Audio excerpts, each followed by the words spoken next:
ICC T20 ಮಹಿಳಾ ವಿಶ್ವಕಪ್ ಟೂರ್ನಿಯಲ್ಲಿ ಭಾರತ ಶುಭಾರಂಭ ಮಾಡಿದ್ದು, ಪಾಕಿಸ್ತಾನ ವಿರುದ್ಧ ಮೊದಲ ಪಂದ್ಯದಲ್ಲಿ ಭಾರತ ಭರ್ಜರಿ ಪ್ರದರ್ಶನ ನೀಡಿ 64 ರನ್ಗಳ ಅಂತರದಿಂದ ಗೆದ್ದು ಬೀಗಿದೆ.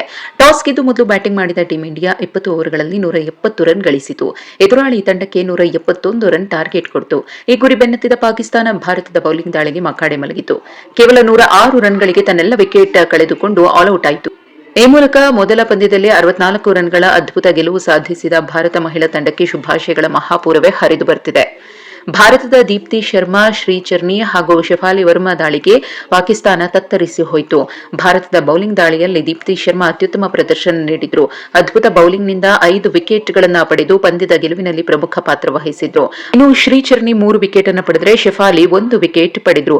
ಈ ಮೂಲಕ ಪಾಕಿಸ್ತಾನ 17 ಓವರ್ಗಳಲ್ಲಿ 106 ರನ್ಗಳಿಗೆ ತನ್ನೆಲ್ಲ ವಿಕೆಟ್ ಅನ್ನು ಕಳೆದುಕೊಳ್ತು. ಈ ಪಂದ್ಯ ಕೇವಲ ರಿಸಲ್ಟ್ ದೃಷ್ಟಿಯಿಂದ ಮಾತ್ರವಲ್ಲ, ಪ್ರೇಕ್ಷಕರ ಸಂಖ್ಯೆಯಲ್ಲೂ ಕೂಡ ಹೊಸ ದಾಖಲೆಯನ್ನು ನಿರ್ಮಿಸಿದೆ.